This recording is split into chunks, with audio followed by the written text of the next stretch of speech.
এই চা বাগানই ওদের পৃথিবী, অথচ একজন চা শ্রমিক হিসেবে অনেক অধিকার থেকেই ওরা বঞ্চিত।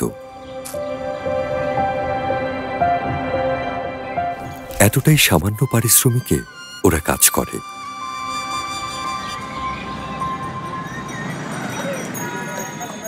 নিচু জাত বলে ছোটবেলা থেকেই মানুষের অবজ্ঞার শিকার মুক্তি সর্দার। পড়াশোনা করতে গিয়ে পেতে হয়েছে নানা প্রতিবন্ধকতা। নিজের মনের মতো পেশায় কাজের সুযোগও পায়নি। অনেক না পাওয়ার আক্ষেপই ওর নিয়তি। আগে এলাকার হাট বাজারে টাকা তুলত বেচলে, বিয়ে কিংবা অন্য কোনো উপলক্ষে মানুষের বাড়িতে গিয়ে নাচ গান করে বকশিস পেত, কিন্তু মন থেকে চাইতো মানুষ হিসেবে প্রতিষ্ঠিত হতে। বাংলাদেশের জনসংখ্যার প্রায় 11% সংখ্যালঘু, যারা তাদের ধর্ম, জাতিগত, লিঙ্গ পরিচয় এবং ভৌগোলিক কারণে নানা বৈষম্যের শিকার। নাগরিক হিসেবে তারা পাচ্ছে না শিক্ষা, স্বাস্থ্যসেবা, আবাসন, কর্মসংস্থান এবং আইনি ক্ষেত্রে সমান সুযোগ।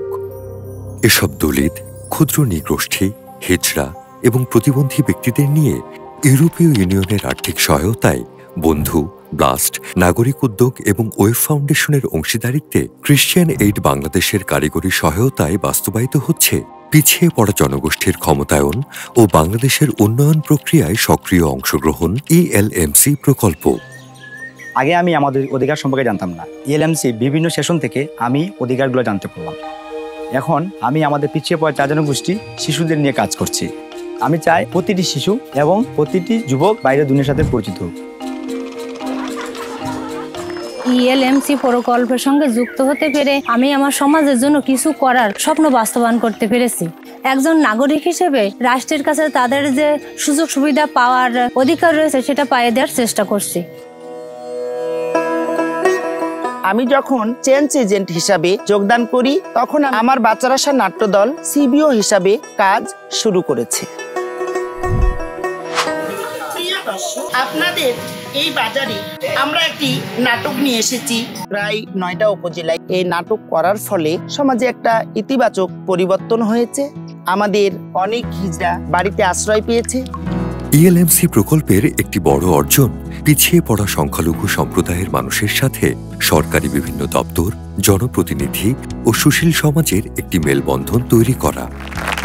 এ প্রকল্পে কাজ করা 292 জন চেঞ্জ এজেন্ট ও শতাধিক CSO এবং CBO এর অ্যাডভোকেসি এক্ষেত্রে বড় অনুঘটকের ভূমিকা পালন করছে। এছাড়া জেলা ও উপজেলা পর্যায়ে অ্যাডভোকেসি নেটওয়ার্ক কমিটি ANC, কাউকে বাদ দিয়ে নয় কোয়ালিশন LNOB সদস্যরা সংখ্যালঘু সম্প্রদায়ের মানুষের অধিকার নিশ্চিতে সবার সাথে সমন্বয় করে কাজ করছে। যখন থেকে ELMC প্রকল্পের অন্তর্ভুক্ত হলাম, সেখান থেকে আমরা অনেক ধরনের ট্রেনিং পেয়েছি। CSOর পক্ষ থেকে এখানে একটা হাই স্কুল স্থাপন করলাম। যখন ট্রেনিং করতাম, সরকারের সাথে ভালো একটা সম্পর্ক স্থাপন করে দিয়েছিল আমাদেরকে। তো যখন আমরা যাই উপজেলার শিক্ষা অফিসারের কাছে, তো তারা আমাদেরকে বিভিন্ন বিষয়ে আমাদেরকে সাপোর্ট দিয়েছিল। যেহেতু তারা পিছিয়ে পড়া জনগোষ্ঠী নিয়ে কাজ করছে, তাদের যে একটু ক্ষমতায়ন হয়েছে, অ্যাওয়ারনেস বিল্ড আপ হয়েছে এবং সরকারের ফেসিলিটিগুলো বিভিন্ন দপ্তর থেকে আনার জন্য আমি মনে করি তাদের যে ক্যাপাবিলিটি সৃষ্টি হয়েছে।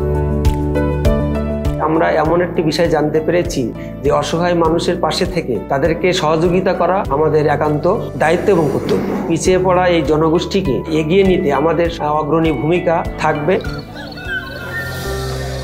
বিভিন্ন দপ্তর সমূহের যে সুবিধাগুলো আছে সেই সুবিধাগুলো পাইয়ে দিতে কাজ করছে, যেমন বয়স্ক ভাতা, স্বামী পরিত্যক্ত ভাতা, প্রতিবন্ধী ভাতা, মাতৃত্বকালীন ভাতা, যুব উন্নয়নের প্রশিক্ষণ, শিক্ষাবৃত্তি, সরকারি আশ্রয়ণ প্রকল্পের সরকারি সুবিধা, এছাড়াও প্রাণী সম্পদ থেকে সরকারি ফ্যাসিলিটি পাইয়ে দিতে আমরা যথেষ্ট ভূমিকা রেখেছি। প্রথমে আমি হাঁস পেয়েছিলাম, তারপরে পাইলাম ভেড়া, সেলাই মেশিনের কাজে পাইছি, মাতৃভাতাও পাইছি। অল্প কিছুই দিক, সেটার থেকে আমি ধীরে ধীরে লালন পালন করে আমি অনেক বড় কিছু করতে চাই। স্বপ্ন আছে আমার যে ছোটোর থেকে আমি অনেক উপরে যাব। ELMC প্রকল্পের উদ্যোগে বিভাগীয় শহর খুলনা, রাজশাহী ও সিলেটে 4টি চাকরি মেলার আয়োজন করা হয়েছে। এসব চাকরি মেলায় সরাসরি সাক্ষাৎকারের মাধ্যমে 106 জন চাকরির সুযোগ পেয়েছে।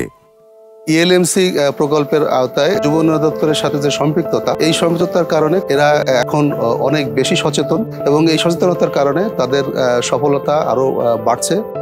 দেশের একজন নাগরিক হিসেবে প্রাপ্য অধিকার থেকে সংখ্যালঘু সম্প্রদায়ের মানুষেরা পূর্বে বঞ্চিত হলেও এখন তারা ভোটাধিকার প্রয়োগের পাশাপাশি নাগরিক অধিকার আদায়ের ক্ষেত্রেও অগ্রগামী।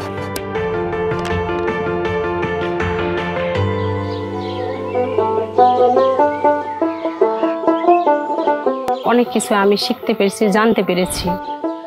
এই জানার ফলে আমার গ্রামবাসীকে অনেক কিছু বোঝাতে পেরেছি। তারা কেউ সাহস করে ইউনিয়ন পরিষদে যেতে পারে না, তাদেরকে নিয়ে আমি ইউনিয়ন পরিষদে যাই। এই প্রজেক্টটা আসার পর আমরা ওই ব্যক্তিগুলোকে সচেতন করেছি, যাদেরকে নিয়ে আমরা স্থায়ী কমিটিতে আছি, তাদের নিয়ে কাজ করতে স্বাচ্ছন্দ্য বোধ হচ্ছে। প্রকল্প এলাকার সাধারণ মানুষকে সংখ্যালঘু সম্প্রদায়ের মানুষের প্রতি সহানুভূতিশীল করতে নেওয়া হয়েছে নানা জনসচেতনতামূলক উদ্যোগ। পাশাপাশি দেশের সুশীল সমাজের অংশগ্রহণে জাতীয় পর্যায়ে আয়োজন করা হয়েছে policy dialogue. Christian Aid has a long history of working with minority communities. অনেক ডিসিশন মেকিং বা অনেক ফোরামেরই এখন ওনারা অংশ, এবং আমরা মনে করি যে এই দক্ষতা বৃদ্ধিটাই এই প্রকল্পের সবচেয়ে বড় সাস্টেনেবিলিটির কারণ। এখন সাধারণ মানুষ যেসব এলাকায় আমরা কাজ করেছি, ওনাদের একটা পজিটিভ চেঞ্জ এসেছে। আমরা মনে করি যে এই কমিউনিটিগুলো কিন্তু আরো বেশি ক্ষমতায়িত হবে over the years to come. বাংলাদেশের পাহাড় ও সমতলে বাস করা নানা প্রতিবন্ধকতা ও বৈষম্যের শিকার 50টি জাতিগোষ্ঠীর প্রায় 16,50,159 জন এবং প্রায় 15,000 হিজড়ার মধ্য থেকে এই প্রকল্পের মাধ্যমে রাজশাহী, নওগাঁ, সিলেট, মৌলভীবাজার, হবিগঞ্জ, খুলনা, যশোর, সাতক্ষীরা ও ঢাকা জেলার 6,25,616 জন প্রত্যক্ষভাবে উপকৃত হয়েছে। এছাড়া পরোক্ষ সুবিধা পেয়েছে 18,76,848 জন।